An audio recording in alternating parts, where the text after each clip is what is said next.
98% do povo que se diz ser povo de Deus não tem conhecimento de nada. Bom, eu me chamo Renato Evangelista, eu fui basicamente criado dentro de uma igreja evangélica chamada Assembleia de Deus. E uma coisa eu vou afirmar para vocês, gente, 98% do pessoal que está na igreja não sabe nem da Bíblia. O que eles sabem é só repeteco do que eles escutam no púlpito de algum pregador que todas as noites vai lá e prega, principalmente nos finais de semana. Então, 98% não sabe, nem aqueles que se dizem ser professor de escola bíblica dominical, gente, não sabe. Nenhum evangélico se dá o trabalho de estudar a fundamentação dos textos bíblicos. Exemplo, quando foi que os textos bíblicos foram criados?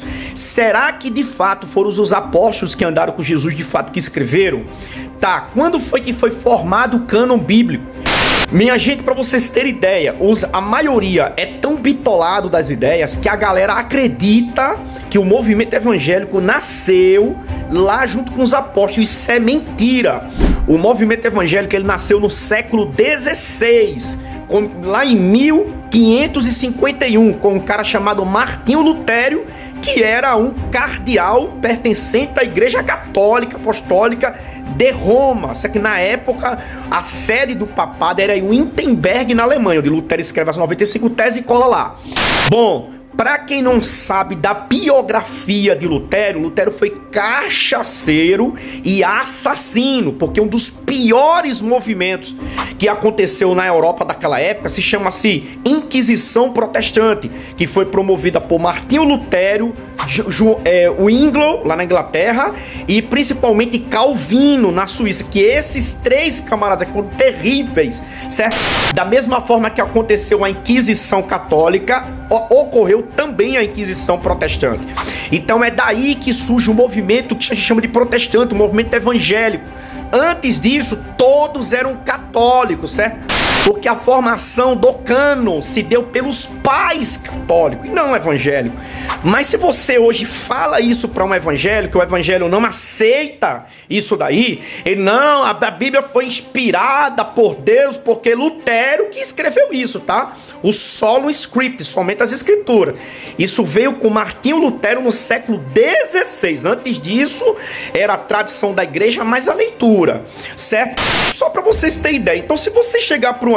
Gente, 98%, 98%. Vocês podem prestar atenção que igreja, a maioria, o que mais cresce é em bairro humilde.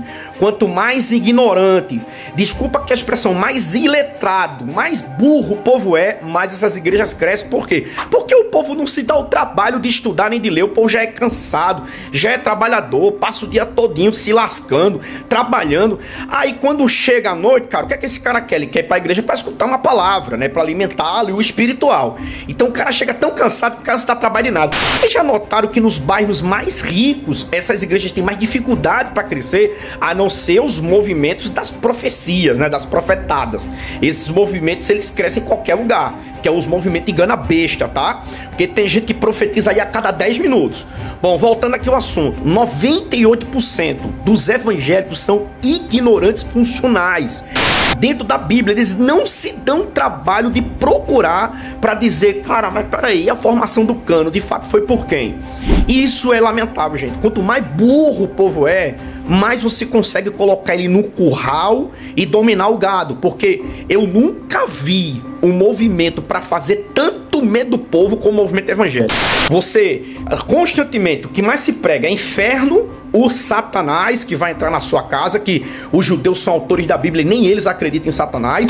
Então é isso, eles vendem o medo para manter esse povo ignorante dentro de um curral. E você que está do outro lado, você faz parte do movimento evangélico ou você já se livrou desse movimento?